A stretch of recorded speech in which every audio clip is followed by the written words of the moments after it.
জনগণের যেসব চাহিদা আছে সেগুলো দিকে লক্ষ্য রেখেই প্রতিটি স্থানীয় সরকার প্রতিষ্ঠান প্রকল্প গ্রহণ করে থাকে। তারপরও সম্পদের সীমাবদ্ধতা, বরাদ্দের সীমাবদ্ধতা, বিভিন্ন কারণে সকলের কাছে সেবাটা সবসময় পৌঁছানো সম্ভব হয় না, কিংবা সকলের সকল চাহিদা পূরণ করা সম্ভব হয় না। যেমন আমাদের সামাজিক নিরাপত্তা বেষ্টনীর আওতায় আমাদের এখনও সবাইকে আমরা আনতে পারি নাই, কারণ আমাদের একটি নির্দিষ্ট সংখ্যক বরাদ্দ আসে, সেই অনুযায়ী আসলে প্রতিটি ইউনিয়ন পরিষদ বিভিন্নভাবে তাদের উপকারভোগীদের নির্বাচন করে থাকেন। এখানে কিছুটা সীমাবদ্ধতা থাকার কারণে আমরা সেইভাবে আমাদের প্রত্যেকটি মানুষকেই আসলে সমানভাবে সেবা দিতে পারছি না, কিন্তু এটা আস্তে আস্তে একসময় কেটে যাবে।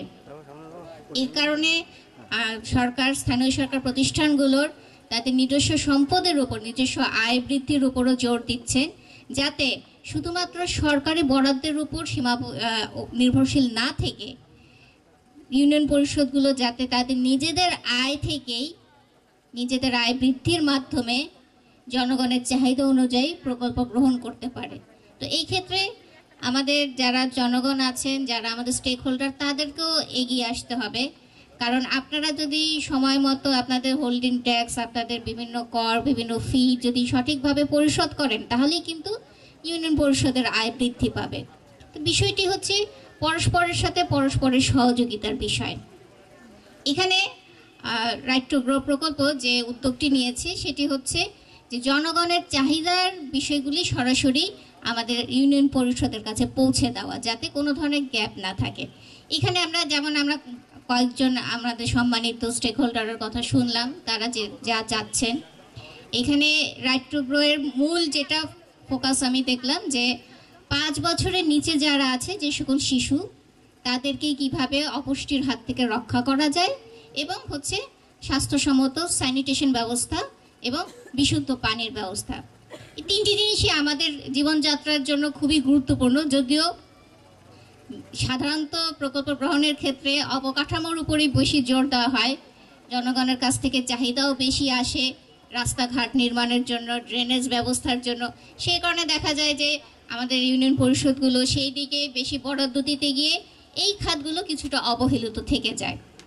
এখন এই রাইট টু গ্রো প্রজেক্টের মাধ্যমে আমাদের ইউনিয়ন পরিষদগুলো, আমাদের সম্মানিত চেয়ারম্যানবৃন্দ, তারাও অবহিত হচ্ছেন যে না, জনগণের চাহিদা শুধুমাত্র রাস্তা কিংবা ব্রিজ কালভার্টের মধ্যে নয়, জনগণের আরও চাহিদা রয়েছে।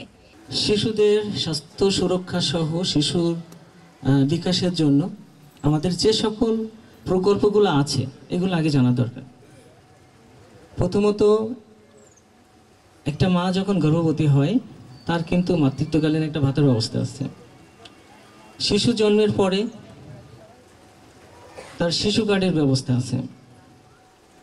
এছাড়া শিশু যদি অসুস্থ হয়, মা যদি অসুস্থ হয়, গর্ভবতী চলাকালীন সময়ে তার 4 বার করে বিনামূল্যে চিকিৎসার ব্যবস্থা আছে, চেক আপের ব্যবস্থা আছে। শিশু জন্মের পর মেজর 6টি টিকা সহ আরও কয়েকটি ভাইরাসজনিত টিকা ব্যবস্থা করা হয়েছে সরকার থেকে। এরপরও যদি আপনাদের কাছে, এখানে যারা উপস্থিত আছেন, যদি মনে হয় যে এই সকল শিশুর জন্য আরও বেটার কিছু করা সম্ভব, আমাকে প্রস্তাব দিবেন। আর কেউ যদি বঞ্চিত হয়ে থাকে, আমাকে যদি জানানো হয়, আমার চেয়ারম্যান সাহেবদেরকে জানানো হয়, আমরা সেই অনুযায়ী ব্যবস্থা নেব। ধন্যবাদ সকলকে।